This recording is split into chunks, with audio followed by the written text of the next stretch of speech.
Horns up and welcome to a brand new episode of Meet India, my series where I take you on a culinary journey across the many states of India, showcasing the best meat and seafood this country has to offer. Today we're traveling to the state of Tamil Nadu and more specifically to the Chettinad region.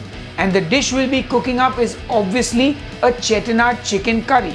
Now this dish originated in the kitchens of the Chettiar people, and they were known for their extensive trade networks, and they traveled a lot and they brought back spices and culinary ideas from all across Asia, and they incorporated that into their cuisine. Chicken Chettinad is a rich, spicy chicken curry made by first toasting coconut and spices and then frying down onions and tomato to make a super rich and unctuous gravy.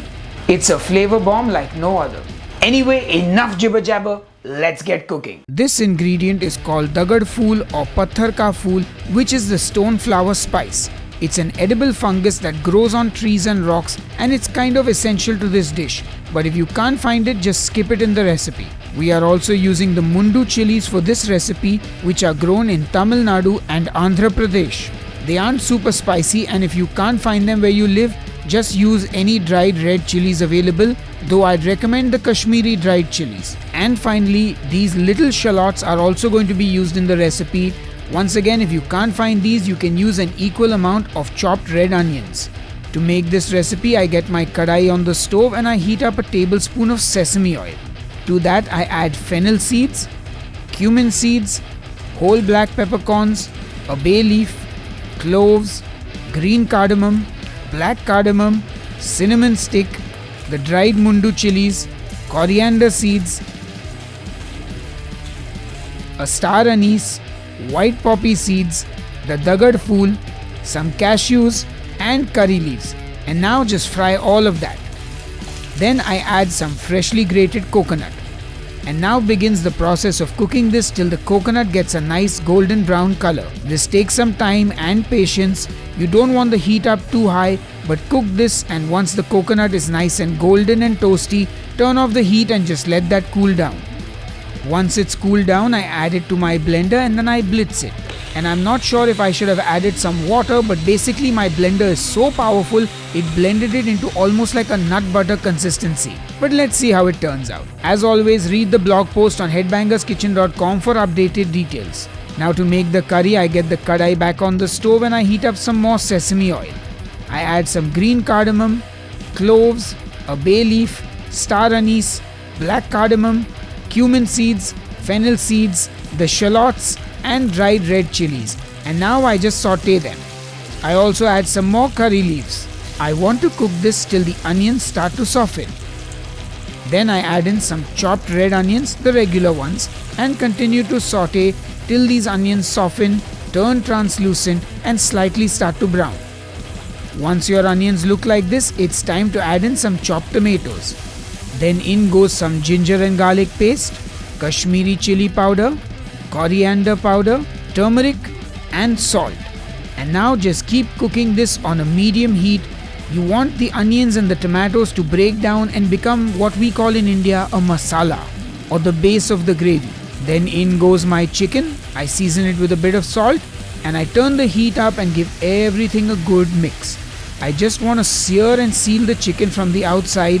So yeah, just give it a good mix. Turn the heat back to medium and then pour in that Chettinad spice paste that we made. Make sure you rinse out the blender as well. Give everything a good mix. Add some more water to the pan and then cover it and cook. Cook this for about 15 to 20 minutes till the chicken is fully cooked, and make sure you open it up every once in a while and stir it.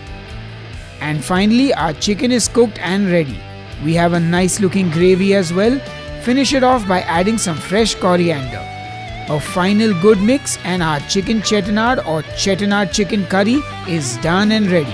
And it looks so luscious and it smells amazing too. I serve myself some in a bowl and then we plate up for the photos.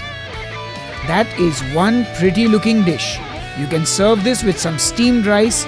Anyway, I got to give you the front camera shots, and I also got to bite into that chicken leg, which is nice and juicy and perfectly cooked.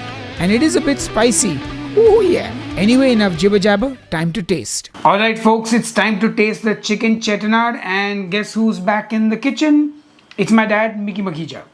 You ready to taste that? Absolutely. Food is where I am. Yeah, dig in. This is chicken chettinad from Tamil Nadu. You know what I like about the South? Kadhi patta. That enhances everything that they make. I'm going to go for it with rice. Spicy. Very spicy. It does have an excessive amount of the spice that hits your throat, not your tongue. Whatever you call that. There is like some 17 garam masalas that go into this. Garam masala, that's the word. But it's not a garam masala powder. We had to individually put like at least 12 spices and grind it down. And we had to toast coconut. It was a very lengthy but like a very rewarding process also. It's not for everybody's palate, let me tell you that. You have to not be a spice wuss like him. But if you like spicy food, you will enjoy this. And yeah, this is one dish that I could not remove the seeds from the chili because they're those small little red chilies. So you got to stick with the chicken because the spice doesn't go inside. You see, it looks white and clean. Then spike it up. I mean, it is very tasty, but it is spicy. I would definitely edit this a little bit for myself next time. I would definitely try and de-seed the chilies and maybe play around with the ratio of things. But it is very tasty. If you like spicy food, definitely try this. Do they use the red chilies? Yeah, they're these small little red chilies that look almost like cherry tomatoes. Those are the dangerous ones. But yeah, so does this get your approval? But it's good. You got to make sure you eat this in an air-conditioned environment because sweat. Anyway, on that note, does this get the horns up from you? Oh yeah. Awesome. So we're going to go and finish this now. Well, he's going to finish it. I will try my best to finish this.